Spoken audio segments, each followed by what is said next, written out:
my father's dead now. He died a long time ago, 69. But I think if he were alive and he read Pal, I think he'd be very pleased. He'd be like, oh, really?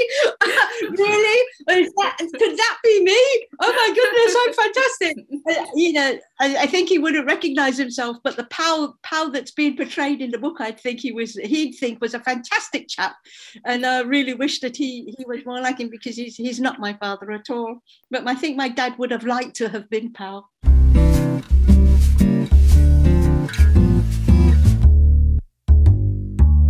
Hi, this is the Ignoramus' Guide to Surviving Humanity. I'm Ileana Chan with my co-host today for the first time, Stephen Hu, the actor and writer, Stephen Hu. Hello, everyone. Our very special guest, author Kerry Young. Hi, Kerry. Thank you so much for joining us. Okay. Do a little show and tell of your books. Oh, yes, I wasn't expecting that. They're beautiful covers, so they should be seen. Thank you. Yeah, product placement. Product placement. So I love this trilogy, and actually, let's do a little intro of how you guys met, which was through the TV production of or how would you call that? The TV adaptation. Might have been TV production. Might still be. Who knows? I know. I mean, might still be. Of POW, but the thing about this trilogy, it's all interconnected. So there's such a wealth of information and stories and characters in that. So it wouldn't have just. But was it based just on POW, the adaptation development that you guys were involved in? A producer called Sue Caro, who approached me, and it was a first episode. I think it was about 40 minutes, and it was the first episode. It was all based on POW. That's as I remember it. Gloria and Gloria wasn't yet in. It was all about POW, as I remember it. Yeah. Okay, yes, that's how it started. But I think that they picked up the options on all three books, because I think there was a suggestion or an idea that maybe they were going to interweave, that the TV series was going to be POW, but that they might use material from the other two books to interweave into this thing, because obviously, as you say, they're all connected. But I think that was the idea. But of course, we never got beyond first base. So who knows what will happen next. I would love it to be made in TV series. That would be so amazing. So just to do a little intro into what it's about, it is about, I guess, how would you even describe it? It's the Chinese diaspora of Kingston, Jamaica, and it follows, three characters, because there's three different books, from the late 1930s onwards. I'm bad at dates. And it's sort of about their lives in Chinatown and outside of Chinatown. And I mean, it really covers so much. It feels, for me, being completely ignorant about Jamaican history, it was a really amazing sort of window into that time, the politics of the time, the history of the time, and what it might have been like to live there. So, but you were born in Kingston, right? So I was actually born in Kingston, and it's really one story, but three books. So that there's Pal, there's Gloria, there's Faye, who's the book Show Me a Mountain, and it's their intertwined story over basically the same time period. So you're right, 1938, Pal, 1938 to the early 80s. So, and Gloria and Show Me a Mountain are slightly different timescales, but basically within that sort of framework, covering the social and political history of Jamaica during that period. So there's a lot of politics, a lot of history in it. And I think people have felt that they learned a lot about Jamaica as a result of reading the book. So it's three separate books and can be read in any order. So when you say trilogy, it makes it sound like maybe you have to read one and then the other and then the other. And they're not like that. They're three completely separate stories you can read in any order, but they are linked. And once you read one, and then you realize that there's 2/3 of this story that you've missed, and then you read the others and so on. I've said in the past that writing Pow was like writing Pow, and then writing Gloria was like doing a jigsaw, because you're covering the same time period. So in a sense, you've used up the history and the politics. You now have to use that same history and politics from a different point of view. And then by the time you come to write Show Me a Mountain, it's like doing a Rubik's Cube, because now you revisiting the same time period, and you've got to come at it from a different angle. So it was a challenging thing to sort of pull off, but I think it's very enlightening for the reader who reads the same scene. So, for example, you read one scene at the beginning of Pow. You read that scene which was the scene that we did for the table read, for the TV series. Yeah, you read that scene from Pow's point of view. Gloria comes to the shop and she asks for help and so on. But in Gloria, you read that scene from Gloria's point of view, the same scene, and you realize that Pow has no understanding really of what is going on, which is quite funny, because that's so true of him through the whole book. He thinks he knows what's going on, but he doesn't. So. Did you always know you were going to write a trilogy? Did you always know you were going to write the second and the third book? I don't know. I think I had some idea that there was some kind of family saga, but I think in my mind, I mean, it never got anywhere, but I think in my mind, it would be more like a trilogy, so that it's the next generation and so on and so forth. I hadn't conceptualized it in the way that it happened. And how it happened was that when Pow was sold to Bloomsbury, and they invited me to afternoon tea and all of that, the editor, Helen Garner Williams, who's actually the editor for all three, said, she didn't think Pow should die at the end. And I was like, yes, I was wondering about that, because in the version that she was basically thinking about buying, he dies at the end. And she's saying, I'm not sure that he should die at the end. And I said, well, I was wondering that. And I was thinking maybe I should write Gloria. Maybe he shouldn't die, and we should like tell the same story. And like the idea of it actually came to fruition sitting in her office, if you know what I mean. I was like, well, maybe we should do Gloria. And I always use this royal we, like it's a whole bunch of us writing the book. And maybe we should write Gloria. And she's like, oh yes, maybe we should write Gloria. And nothing more was said about it until, weeks later. She suggested that there were some changes that she'd like to see made before she made the final decision. And she had like 14 points. And she said to me, the first thing is the book's too short. I think it was 85,000 at the time. And she said, we need to get it up to close to 100. And here's my 14 points. And I mean, she's brilliant. She's absolutely brilliant, stunning editor. And I always say, she said that would be 15,000 words, and that's exactly what it came to. When I did the 14 things she asked me to do, it came to exactly 15,000 words. That's how brilliant Helen Garner really is. So we did the changes, and she sort of did it. And then when she sent the contract through to my agent, saying that she was going to buy Pow, it said in the contract it was on a 2-book deal for Gloria, and that was that. I mean, considering how briefly the idea had been discussed in her office, I was sort of surprised, delighted, but sort of surprised that this book was being completely unseen. And I was like, I had no idea what was going to be in Gloria. There was because it was that was the conversation entirely. I was thinking of doing Gloria, and her going, oh yes, that'd be a very good idea. That was the whole conversation. So then I was charged with the responsibility of writing Gloria, and I had no idea where to begin. See, I thought you'd had a 2-book deal before, and you didn't know what the second book was going to be. But it was only after you decided that you weren't going to kill Pow, that he wasn't going to die, and then you discussed Gloria, and then you were offered a 2-book deal after. How cool is that? Yes. Yeah. And then while I was in the middle of writing Gloria, they decided that we should do the whole thing. We should do the wife as well. And so I was offered the deal for Show Me a Mountain while I was still writing Gloria, I think.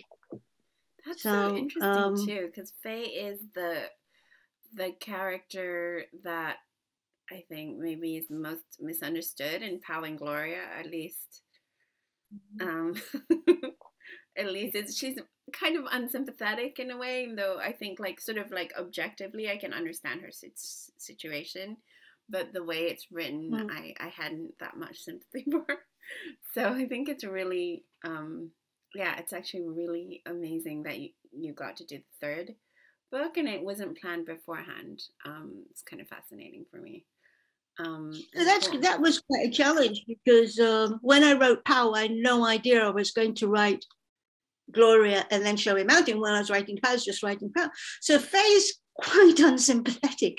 And then in Gloria, halfway through Gloria, I realized I was going to have to write Show Me a Mountain. So, well, I called it Faye because I was like Pow, Gloria, Faye. That's how it worked for me, but they decided not. But anyway, halfway through Gloria, I thought, oh, I've got to try to do something about this woman because she's going to be a whole book. You can't, you got to try and do something. So that was quite a challenge to make Faye a more sympathetic character in Show Me a Mountain. And I think one of the things that I feel pleased about with myself is the way that I managed to pull that off. I think that most people, all people who read Pow and then Gloria don't really like Faye that much. But then when you read Show Me a Mountain, it's like, because the editor said to me, the sub-editor, not Helen, the sub-editor said to me that, and she was the same sub-editor actually for all three books, I think. Was she for Show Me a Mountain or was she the proofreader? Anyway, she was involved in all three books as sub. And she said to me that when she came to sub or proofread Show Me a Mountain, she was prepared not to like Faye very much, but actually she's ended up liking her the most. She had the most depth of character, and you realize you've misunderstood her, and there's so much happening in Faye. I mean, I feel like, I mean, Pow's had a lot of exposure and everybody thinks, oh, Pow's absolutely marvelous and everything, and I'm pleased with that, you know. So I'm pleased with the success Pow has had, but I think Faye as a character and as a book is a much more thoughtful, it's a deeper, you know, read. Yeah, I think what's interesting about it is that for me, even though, like I was saying, if she felt unsympathetic in Pow and Gloria, but to me, she already felt misunderstood in those books, like by the characters. And I actually found her to be, it's almost like I recognize this as a person in a maybe more so than even Pow and Gloria. Even, you know, before going into Show Me a Mountain, even before I got into it, I already like I saw her, maybe I recognized that person in my life, like maybe from like aunts or, you know, relatives or something like that. So yeah, I really, that's why it was so great to have that book that was hers, you know, considering in many ways Pow and Gloria is kind of, I mean, it is like a love story, so you could have ended it there, you know. So yeah, I really do appreciate having that third book with Faye. She's a complex character, and as a character, and the complexity of her and the complexity of Jamaican politics, and you know, it all sort of. And I mean, I feel. I mean, I don't know if everybody else feels this, but I feel like I was learning the trade better. You know, I wrote Pow and thought, oh yes, I think I've learned something here. And then I wrote Gloria and I, oh yes, I think I've learned a little bit more. So I think when I came to write Show Me a Mountain, the thing, much as I'd learned as a writer, came to the fore in that book. And I feel that that was an important moment for me in me learning the trade, if you know what I mean. Yeah, learning the craft. Did your process change at all through how you would approach writing from book to book? No, I mean, it changed a lot during Pow. When I started writing Pow, I was writing it on the computer because I'd written a lot of nonfiction before, like evaluation reports and stuff, and I'd always done it straight on the computer. But after draft 4, I was actually down in Jamaica. I was in the hotel. I was on the veranda in the hotel. and they were cleaning my room, and the laptop was in the safe, and I didn't feel like I should disturb, housekeeping while they were busy trying to do their thing. So I got a notebook out and I started writing in a notebook, and that's when the book changed. The first draft was written in perfect English, and it was the daughter, Moy, returning to Jamaica. Pao had died, and she was like telling the story. And then I thought, why isn't he telling his story? Why is she coming back after he's dead? All of this kind of stuff. So when I was sitting on the veranda down in Ocho Rios, as it turned out, I started writing longhand, and Pao, I always say Pao, by this point, I'm now at draft 4, Pao and I both know the story. And I say that Pao dictated the story to me that point in his voice, and he started where the book starts. Me and the boys were sitting in the shop. That in the previous version was chapter 5, and he, for his reasons, decided that wasn't where the book started. The book started with Gloria. Gloria rides into town, sort of thing. So my process changed completely. Before I did the fiction, I'd done a lot of research, as a consultant, right? Just like doing a PhD and that kind of research. So I brought to bear those research skills. And so I'd done a lot of research before. I think I'd like 6 months doing research before I even put pen to paper for Pao. So I used that same process of the research and all the Post-its and the whiteboard with all the dates on, because it got more complicated because you wrote the timeline and then you had to write it again. And you had to make sure that the conversations that Gloria's having with Pao in Gloria is in the right timeline. There was one point when I realized she was having a conversation with him in Gloria that had occurred 3 years before it happened in Pao. So it was those sorts of things that had to be, all sorted out as well. So the research process remained the same, and the writing by hand has remained the same throughout. I find I'm more productive. The publishing process, if we backtrack to the journey of actually getting published, I think I know that was a bit of a crazy journey trying to get published in the first place, and that there was a lot of rejections and stuff. Can you talk a bit about that? Well, I got the Writers and Artists and Writers Yearbook, or what's it called? Right, Artists and whatever it's called. And I think I wrote to every agent. I may exaggerate, I make things up, but for the purpose of the story, for the purpose of the drama, agent in the world, I wrote for the purpose of the drama. I wrote to every single. Yeah, I got rejected by every single agent in the book, and of course they didn't tell me anything. They just went, "We didn't fall in love with it," all of this kind of stuff, which isn't that helpful. So I made some changes that I thought would make it better, and I did it again and got rejected by every agent in the book again.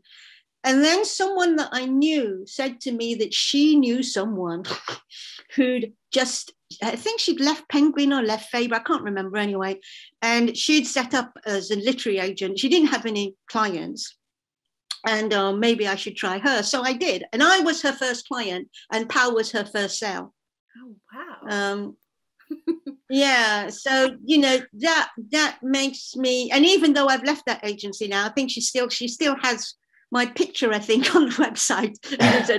Loads of details, and Kerry is no longer at this agency. But I mean, and I don't begrudge her that, because it was a big moment in both our lives.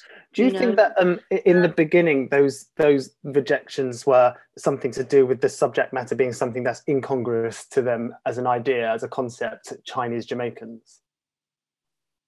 Yeah, I think that was part of it. I mean, someone did say to my agent, how realistic is this, Chinese Jamaicans? I think there were lots of things going on. I think that people just thought, Chinese Jamaicans, what are you talking about? We don't know anything about, which of course is one of the reasons why I wrote Pao in the first place, because people in the UK, I mean, you two would know, if you're sitting in Toronto or Miami, that wouldn't be a question. Of course they know about Chinese Jamaicans. So it's because of the UK doesn't. And it was part of the reason why I wrote the book in the first place. So I think there was an element of that. And I think it was just a little bit too, unexpected, if you see what I mean, as well. But I'm working on a book I'm working on a book at the moment, which is book 4, which has just been rejected twice.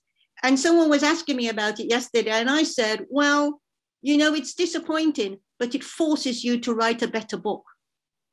And I think the rejections for Powell, and I mean, obviously Gloria and Show Me were in a different situation because they were bought unseen, so there's no question about it. But I feel like I'm back to square one now. I feel like I'm at book 4. I'm back to the beginning with Powell trying to sell a book. Is it because book 4 is another history that we don't really know about, which people can't comprehend? Well, I mean, I think that's partly it. It's also because the main character's autistic, and so there's a flatness to the narrative. So the 2 rejections have basically said the narrative's too flat. They can't get a sense of him because of the way he is. And I'm like, well, that's because he's autistic, right? But I mean, the thing is, obviously, I'm not going to turn him into Powell. You know, they're like, oh, well, Powell was really vibrant, you know. Well, yes, he was, you know, but this guy's autistic, you know. He's white and English and he's had a terrible time at boarding school and he's autistic. He's not going to be like Powell. But I think, you know, I always say, and I say this when I'm teaching courses as well, is that even if the person, the feedback, well, the feedback's disappointing, but even if the feedback, they might propose a solution and it might not be the right solution, but they have put their finger on something. Okay, so the fact that they say, oh, his voice is too flat, and I'm like, well, he's autistic, that's not a justification. This is what I mean about forcing you to write a better book. Yeah. And I think that was true of Powell. The rejections were good because it forced me to write a better book. And in fact, I was doing an Avon course 2 weeks ago, and I said to the people, don't publish the book that in a while you're going to feel embarrassed about. You think, oh, that was a poor effort. I could have done better. But I published that, and now a year later, I feel embarrassed because that's what I'm going to be known for. Actually, I could. And don't put yourself in that situation. So, I mean, I never want to put myself in that situation. And I am pleased that Powell, the rejections of Powell, pushed me to write a better book that 10 years later, I still feel proud of. And I think that's, you know, you got to do yourself justice. So this current book, yes, I'm disappointed, but I hope it pushes me to write a better book, yeah, that I can be proud of in 10 years' time, as I am of Powell. But how do you know that it's not just like self-criticism in the moment, that you're like being too self-deprecating about your book, or that it will be something that you're not proud of, you know, in a year? Well, I don't know. I suppose experience. If I tell you what, if that first version of Powell had been published, I'd feel embarrassed now. But at the time, I mean, yeah, but at the time, yeah, but you know, you don't know what you're doing. You know, when you write your first novel, you haven't the faintest idea what you're doing, and you don't really appreciate, as much as you read other people's work, you don't really appreciate what it takes to get a first novel published. You know, you can't really appreciate that. So I think it's a shame that you have to do all that hard work by yourself. When you come to the second one, oh, you've got the editor and you've got the agent and you've got all these people that are helping you. But when you do the first one, you haven't got all this help. So, but that's the way it works. I mean, there's no way around that. You can't have that. But I don't know. I don't have any regrets that it took so long, so many versions for Powell to be published. I have no regrets about that. And I feel that it pushed me to write a better book. So right now, at this point in time, we've had 2 rejections on this current book. And I'm trying to figure out how to, I know I had a bit of a brainwave today, but trying to figure out to try to write the best book that the other thing that I did with Powell is that you probably heard of TLC, the literary consultancy. When I got to the point of thinking, I think this might be the best book that I can write at this point in time, I sent it to TLC. I paid for it to be read, had a manuscript assessment, and I got the report back, which was brilliant. And I made all the changes that the reader suggested, and that was the version that was considered to be bought. And then Helen obviously suggested her changes and so on, and then the next version was bought by her because I made the changes she wanted. I think the other thing as well is that, you know, as well as trying to understand what the feedback is, even if you might or might not agree with what they suggest the solution is, they've put their finger on something that needs sorting out. You try to understand it and you try to make those changes to the best of your ability, not to compromise yourself or the politics of the book, but to address the sorts of issues that might be there for readers. And I think it's still on the TLC website.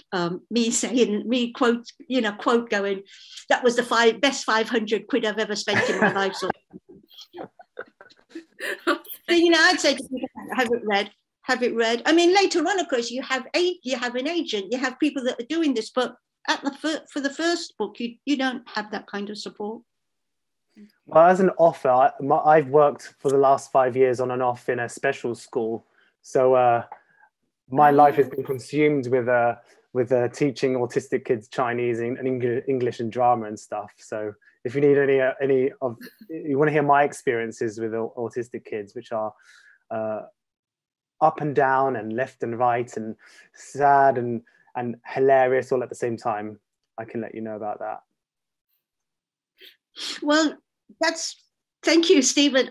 The reason why this book, The Guy's Autistic, is because I discovered I was diagnosed in 2017 as being on the autistic spectrum. And so it's that's a revelation to me. I always knew something wasn't right. I always knew that there was something about me that was different. But I got diagnosed in 17, and so the lot of the book is me learning. I mean, I said to somebody the other day, if this current book is never published, in a way, it doesn't matter, because I learned such a lot by writing it, that it has served me, if you like, a huge service by actually reflecting on my life and coming to understand some of the things that in my life. And you know, was one of, but again, you know, it's again because I'm typical, aren't I? It's the Chinese diaspora. He's white and English, but he's working on a rubber plantation in Malaya during the Japanese occupation. So you have the same thing. You've got a war, you know, Jamaica. If you look at that, people go, oh, that's very long way from the first three. And I'm, no, it isn't. You've got a British colony. Yeah. You've got a war. Okay. Yeah. You've got a multicultural community. You've got the Malay, the Chinese, the Indians. Okay. You've got a communist. Every one of my books has got a priest and a communist. Okay. You've got a communist and a priest. It's not that far away from the first three, politically speaking. Yeah, and actually I think that's why I enjoyed these books so much, because it is one of the very, very few books that, I mean, my background being Malaysian, my parents live in Malaysia right now. And so it is like one of the few books where the politics and the, you know, the dreams of people was written about, was discussed. You know, you don't really hear about that as much. And a lot of the post-colonial, you know, hierarchy and all that stuff that's in the book. Yeah, it just was so familiar to me, even though I've been to Jamaica one time. You know, I have no idea about what it would be like to live there, you know. Yeah, so it's not at all far, I think. It's great. But just kind of going back to what you said about like a Jamaican Chinese diaspora, I think what's really an amazing coincidence is Stephen wrote a play called Jamaica Boy. And so like when I read that play, and then I read Pow, and I was like, oh my gosh, is this based on Pow? But it was like completely just a coincidence. Completely separate. Yeah. Yeah. I mean, my way into Jamaica Boy writing that play was coming from probably how someone as an audience reads your play, your book, your novel Pow. I was always at school. Me and my friends would always do Jamaican accents with each other and listen to bashment and ragga music and talk in patois for fun. And it's when my English teacher, Jamaican English teacher, told me, you think that's something that's funny and different, but it's actually a real thing. There are, you know, Chinese Jamaicans, and there's a whole community of Chinese diaspora people that are in the Caribbean that you don't know about. And at that time in my life, I was getting really interested in the Chinese diaspora, being my dad being Malaysian Chinese. And so that's where it sparked my interest from. And then later years down the line, I was thinking, well, what do I want to see on stage? I've always wanted to see things I've never seen on stage before. And this having characters of Chinese Jamaicans on stage is something I thought would be something that you could, you know, learn about a world that we didn't know about, just like your novel. Mm. Yeah, this is why. Well, I read that play as well. I read that play as well, and I was like, oh my goodness! But I realized that they were completely. I mean, because we didn't know each other at that point, Yeah. so I realized that they were completely separate things. But I thought, oh my goodness, wow! And then, of course, when Stephen turned up for the table read for the TV series, that's and the funny thing is, I have a cousin called Stephen Who. And when Stephen emailed me and I saw the thing, Stephen Who, I thought it was my cousin. And I thought, oh, what's he emailing me about? And then I realized it wasn't my cousin. Great. So that was quite funny. But doing that reading was what was great about that was, I think what was getting those East Asian actors together. I think they're Bruce Chong and David Yip was actually in the reading too. Mm-hmm. And, you know, having people performing with a you know, their best efforts of a Jamaican accent was so much fun for us. But who knows how it was received by the people that came to the development reading. Maybe because it's 6 years ago now, maybe they were kind of like, this is just so far outside my idea. I feel like they might be ready for it now. That's what I'm thinking, like, yeah. Right? Like now we're in a different climate. I think. I don't know. That room was full though. And if you remember that read, it was standing room only. And apparently somebody told me that those reads happen once a month and they're never that full. I mean, it really was packed, that room. I'd always said that if someone bought POW, you know, I said reasons I carried on writing it was two reasons. I wanted to write to see if I could write a work of fiction that someone would publish. And the second reason I've always said is that I wanted to give my father a better and longer life than the one he actually had. So that's why I kept on and on and on writing this thing that nobody wanted. But I said, all right, that's okay, that's fine. Bloomsbury's bought it. And if they only print 2 copies, one for me and one for my mum, that'll be absolutely fine. I'm happy with that. You know, I have done those 2 things. I've written a work of fiction that somebody was prepared to publish, and I've given my dad a longer and better life than the one he had. So I'm done. I'm all fine. So everything that's happened since 2 copies been printed has been an absolute, absolutely amazing to me. So the journey I've had since POW was published is a journey that I never imagined. So, I can't say more than that.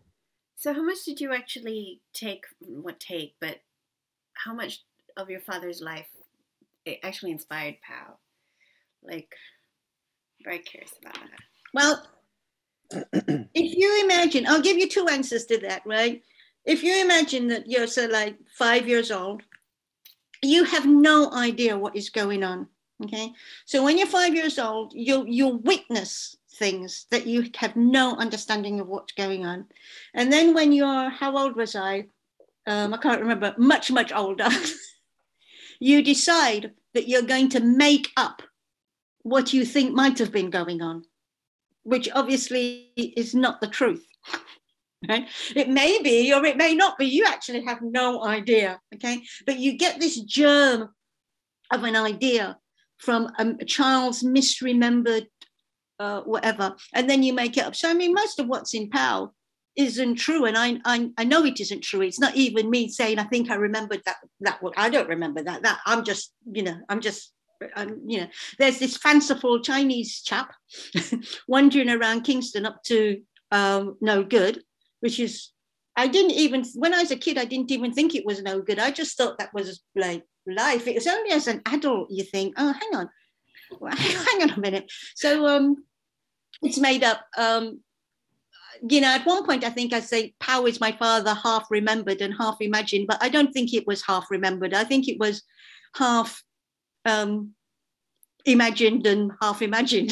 You know what I mean? But my mum said when she read the first draft of Pow, or whichever draft she read, she said, I can see where you got the idea, but your father wasn't anywhere near as successful or as clever or as funny. So it's just the idea. I mean, Pow is just the idea of my father, the idea that you can have some guy running around Kingston, Chinatown, up to no good. And then just that germ of an idea, deciding that he is nothing like my father. Yeah. Okay. He's a lot more fun than my father ever was. But I could imagine, it's just because we get into the mind of Pow, like you're saying, he's telling his story. But I could always imagine what it would be like to step outside and look at him, from foreign eyes, and not see necessarily all that goodness or kindness. So I can imagine. He does a lot of bad things. He does a lot of bad things, doesn't he? Really? But he just really, you make us love him. So we forgive them all. Everybody loves him. He does a lot of bad things. If you really analyze the things that Pow does, it's not good. But everybody loves him. That's why it's like a TV series, like I guess like Peaky Blinders now, or which I haven't actually. Sopranos. You see, The Sopranos is my favorite TV series. I don't find them likable though. So that's the only reason. Yeah, I did watch it all, but yeah, I did not find them likable. I don't know if I found them likable, but I was addicted to it. I've watched, is it 86 episodes? I can't remember, but I've watched it 3 times. So I've been obsessed with gangsters my whole life. Right? Peaky Blinders now. But Boardwalk Empire, The Sopranos, Goodfellas, which is just an amazing, all of that stuff. You said something about being diagnosed with autism in 2017. Why be diagnosed? Like, what sort of led to that? Okay. Well, I've always known my whole life, I've always known that there's something different about me, about the way that I don't understand jokes, or that I find social interaction really difficult. There's loads of things about me that I've always known, and that other people have sometimes called varyingly rude, arrogant, selfish. You know what I mean? Because, right? So I've known about that my whole life. And then I was working with someone, not doing creative, but I was working with someone doing a lot of writing, workplace writing stuff. And one day she said to me, and I'd been working with her for a couple of years, I think, so she knew me quite well by this point. And she said to me, have you ever thought maybe you're autistic? And I went, no, I've never thought that. And I knew for her own personal reasons, I know she knows about that, if you see what I mean, right? So when she said it to me, I thought, this is a serious thing. She's not just saying that, she knows about this sort of thing. So she's asking me this because she's observed me working. And then the other thing about it is that I noticed that as well as those things, that I've been in England for over 50 years, and I still haven't adjusted culturally. I still don't get the English. I still don't, I don't understand, and they don't understand me. And so I was like, really, can culture shock really last like 60 years? 50, surely I should have adjusted by now, And then, of course, there's a problem with the racism. When I was a kid, I came here at 10. There's a lot of racism to deal with. I don't need to go into all of that with you, And so the combination of the racism and the culture shock, and me being strange anyway, it all sort of, and because of my own personal history, there were lots of reasons why I felt like maybe there was a reason why I didn't fit in, but I didn't fit in. I always knew that. But I always thought, there's a reason why. So anyway, when she said to me, have you ever thought you're autistic? I was like, No, I never thought that. But what we did then do is I did a couple of online, like, the tests, a couple of online tests that Stephen would know about. And it definitely did say I was. So I said, well, that's not good enough doing a couple of online tests. So we have to go and do this properly. So I rang the Autistic Society, and I actually cried on the phone, because it was the first time I telephoned anywhere and asked some questions and got answers that didn't leave me feeling that I need to ask the question again in a different way. Okay, so that's one of the problems that I have, is that, and that's why I like things in writing. That's why I like it in writing. I read it over and over and over. Oh yes, I understand that. But when people say things to me, I don't always get it or believe them. So if the plumber comes and I go, oh, have you changed the tap on the thing? And he'll go, yeah. And then I'll go, so does that mean you've changed the tap on the thing? And he'll go, yeah. And we'll do this 4 times. Yeah. And in my past, what would happen is I'd go in the shop, say, and after 4 times, the shop assistant would feel like treat me like I'm a difficult customer. They'd feel like I'm a difficult customer, or I'm criticizing them. Or it would go skewing, right? All of these kinds of social encounters. So I'd had that experience my whole life. And when I rang the Autistic Society and I asked them my questions and she answered them, and I had the answer, I didn't feel like, oh, I need to ask again. It made me cry, because it was a first experience, and it's no surprise that happened with the Autistic Society. So anyway, she said about getting a diagnosis, and Stephen will know this as well, how difficult it is for an adult, because mostly it's children. And it's a gender thing as well, isn't it? A lot of and it's female a adults as well. It's boys. Yeah, so it's like they focus on boy children. Yeah. And so a woman adult is not, she said you could be waiting. Yeah, first of all, you go to the GP and then maybe decide to put you on a list. That list might be 6 months, long, and then maybe So anyway, I took her recommendation for what do you call it? An organization, I suppose you call it. Anyway, long story. I went down to London, did the diagnosis with the psychiatrist at the thingamy. And yeah, sure enough, there you are. But what's been interesting for me about it is that it has, with a diagnosis like that, I think for some people, the possibility exists that you kind of disappear into the diagnosis. Yeah. But what it's done for me it has enabled me to understand what is happening in these social situations that I've always felt confused about, and where I've always messed them up. I've been get up into terrible arguments with people, yeah, about whether or not what they're saying was logical or accurate, or all this kind of stuff. And I can't recognize when somebody else is getting upset. Okay, so it's like they're saying all this stuff, and I'm like, no, that's not correct. That's not correct, because I remember that it was da da da da da, and then you said da da da da da, or the film was da da da da da da da, and I don't see that they're getting upset. They're not talking about what I'm talking about anymore. They're just getting upset, and I don't. So I end up in loads of arguments with people. What the diagnosis has helped me to do is to manage myself and social situations better, so that if I have to ask the question twice, then I stop. I said, well, actually, does it matter whether or not I get an absolutely accurate answer or not? No, it doesn't matter. It doesn't matter.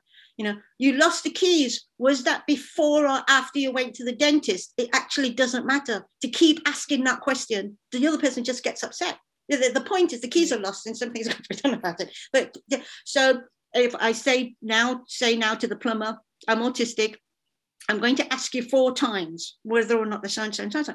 And people are great.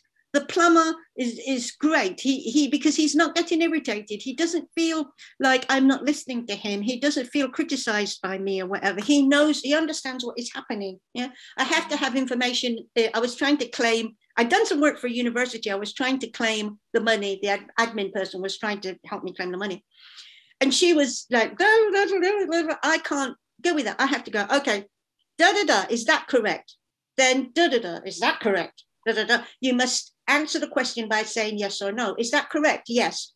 Then the next question, is that correct? No. Then what is do you see what I mean? Now, nowadays, I'm able to say to these people, I'm autistic.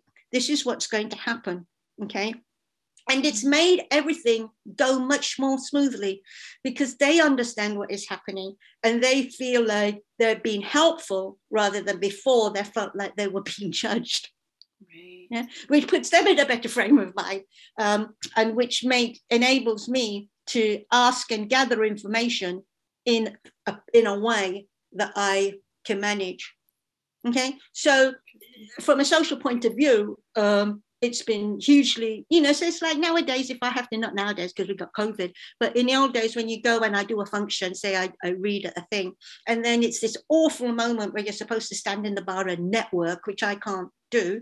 I used to feel terrible. I used to stand there on my own and feel terrible, like nobody wants to talk to me, or I try and talk to people and they just walk off. I mean, literally just walk off because I'm not interested to talk to, right? And then I'd end up talking. But nowadays, it doesn't matter. It doesn't matter. I sit there quietly and I eat my lunch. And it doesn't matter anymore. I don't have to feel bad about myself because nobody wants to talk to me. I'm not trying to mimic what neurotypicals are doing, trying to pretend to be neurotypical anymore. I'm just like, I'm here. If you want to come and talk to me about something meaningful, that's fine. But don't come and talk to me about the weather or after, because I can't do that.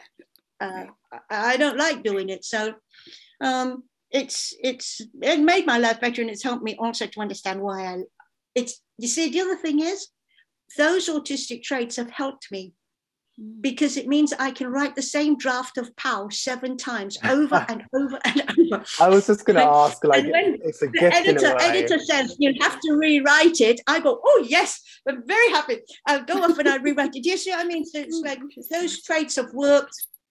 The lockdown's been brilliant. I've had a wonderful time because there's been no social expectation. Yeah. So I've chosen my profession well. It's a solitary thing that I do over and over and over, and it suits me. So I feel that having the diagnosis has improved my life 100-fold or whatever it is. There's been no downsides to it because now I've understood. After all this time, I've understood, and I can manage myself and situations much better. And I'm happy doing what I'm doing because I love doing the same thing over and over. I was going to ask you about your process as a writer, and I was thinking that maybe with the gift of autism helps you to mathematically look at your structure and plot and things in a kind of more mathematical way, for want of a better word, and that's a good thing. Mm-hmm. Yeah, especially the amount of information that I work with the dates and all the history and the policy. I work with a huge amount of information. And because I have such a brilliant memory. When I'm working at my school, I feel inadequate because these gifted kids who are amazing at maths, they're waiting they've completed their maths, they've given it to me to correct, and I'm slower at marking their work than they were doing it. Oh, no. And they're getting pissed off with me because I'm taking too long, and they want me to hurry up because it was easy for them. And I'm like, just give me a moment. And then they're like, hurry up so we can go to playtime. I'm like, look, I'm not as good as maths at you. You need to help me out here. But how does this affect, like when this got into the TV development thing, like how do you navigate that? Because it's someone taking your story, and was there a gap between your expectations and what ended up sort of becoming the pilot? Well, I think a person, me, you have to accept that you do what you do. Okay, so I wrote the book. I didn't try to design the cover. Right. Right? I didn't try to. Do you know what I mean? So that's what I know. I'm not a script writer. I don't know how to do that. I know how to do this, and that was my contribution. And now somebody else is making their contribution because they know how to do it. And the person who designed the cover is making their contribution. They know how to do that. And I think that you have to trust that you've made your contribution, and that other people have contributions to make also, and that everybody is trying to do the same thing. We're all at that point in time, or say writing a book, we're all trying to publish a book that's we hope is going to sell. So they're doing the cover designers, like you said, oh, great covers. They're trying to sell a book as well. You know, we're all on the same side. And the scriptwriter is trying to write a script that we can sell. We're all on the same side. So you made your contribution, you help in whichever way you're asked to help, but you leave people to do what it is that they know how to do. That's teamwork. That's what you do. You know, I can't run around and think, oh, I can be a producer, I can be a scriptwriter. I can't. I made my contribution, and you just have to go with that. You know, and everybody makes the scriptwriter didn't suggest that she's going to rewrite my novel. Do you know what I mean? Yeah, the actors are the actors. I didn't tell Stephen how to act the part. That's the director's job. It's between him and the director. I just sat there, and we all had fun practicing their Jamaican accents. But I mean, you do hear some horror stories of, like, for example, the Crazy Rich Asian. I mean, whatever you might think about the movie, but I know that they went through several sort of some situations where a studio, whatever, suggested that the lead be changed to a white person. You know? So there are, I guess, like, you have that trust in your team to do their job. Did you give them any stipulations, or you just knew, okay, these people know what they're doing, I'm going to trust that they know what they're doing? Well, only for the simple reason, I suppose, is that they proved that they did. No one ever made any kind of suggestion that made me think, oh, I'm not. I don't think that's what this book is about. You know, so it's like we were a team. We were a team from the beginning, and I think everybody who's involved in that entered into that partnership or into that team because we were all enthusiastic about the book, and we all wanted to see. Everybody says, oh, this should be a movie, or it should be a TV series. We were all enthusiastic about the project, if you like, and everybody was contributing the skills that they have because of their background to that project. And I know Stephen will say this. I mean, actually, you know, one of the things, I came across a photograph the other day of a photograph that we took. I think it was after the read. And we're all there in this photograph, and it was such a lovely, family, happy team. Yeah, that we thought it was. Yeah, I remember, and everybody was 100% committed to that project, and bringing to that the things that they brought to it, and you know, the fact that that team didn't go on to do something more together is a sadness. But that photograph, I don't know where it is now, but it completely sums up that feeling of family that we had during that time and during that process. And Stephen's nodding, he was right. Yeah, and I think there's, you know, inshallah, there's a hope in there's, you know, that moving forward, that something will happen. I was just curious, because I know that you said you've gone off for social media. But you have your website, don't you?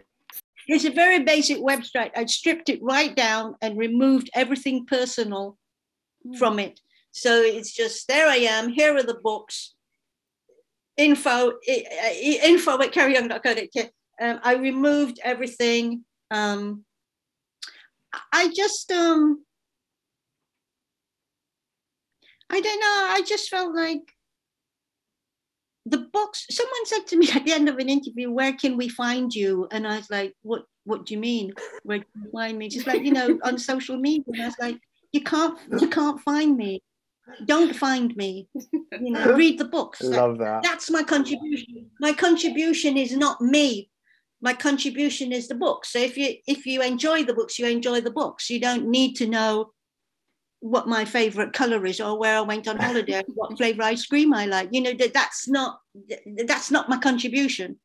So I got rid of, and I found on Twitter I had nothing to say. That was the point. And every now and again I retweeted something else. And I was like, what a complete waste of time.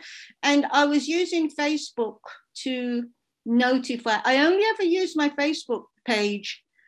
I ended up having to have a profile page because I wanted to use the author page to notify of readings and things I was doing and so on. And I never liked having the profile page. people wanted to be friends with me and I didn't want to be friends with them. I didn't want to be friends with anybody. So there was all these people trying to be friends with me and I didn't want to be friends with them. And then I just thought, you know, I just don't, you know, if it, just like read the books. That's my contribution. That's what I have to say. Not be taking photographs of my birthday party to post up for you to, you know, not that I have birthday parties. I barely get any birthday cards. That's my fault because I don't have any friends. People hate it when I say that. They go, you keep saying you haven't got any friends, but I'm your friend. I go, oh, yeah, okay, maybe one. You are merely an acquaintance. You're merely an acquaintance. It's somewhere beyond an acquaintance. But I thought it was interesting when you're talking about Pow and how he is nothing. The genesis of him was your father, but then you moved on from that. And I had a similar thing as a writer where I felt constricted if I was really trying to write the character of my mother, and I had to let go. And only by letting go can you go other places. And that's something that resonated with me when you were talking about Pow. Then, and you know, writing characters that are similar to your family members, or based on them initially. Well, I think my father's dead now. He died a long time ago, 69. But I think if he were alive and he read Pow, I think he'd be very pleased. He'd be like, oh, really? Really? Could that be me? Oh my goodness, I'm fantastic. You know, I think he wouldn't recognize himself, but the Pow that's being portrayed in the book, he'd think was a fantastic chap. And I really wish that he was more like him, because he's not my father at all. But I think my dad would have liked to have been Pow. Well, thank you so much for your time. I love this conversation. If you have anything else that you want to add, but these books are great, and like you're saying, read the books. So read the books. Don't try to add Kerry Young on Twitter or Instagram, because she doesn't want you. She is not your friend. I am not your friend. I just wrote the books and enjoy the books. That's all. That's my contribution. That's a good enough contribution for me. Thank you so much. It's nice to see you, Stephen, after all this time. And you, and I hope that we end up in a development reading soon. I hope so. Yes, that would be nice, wouldn't it?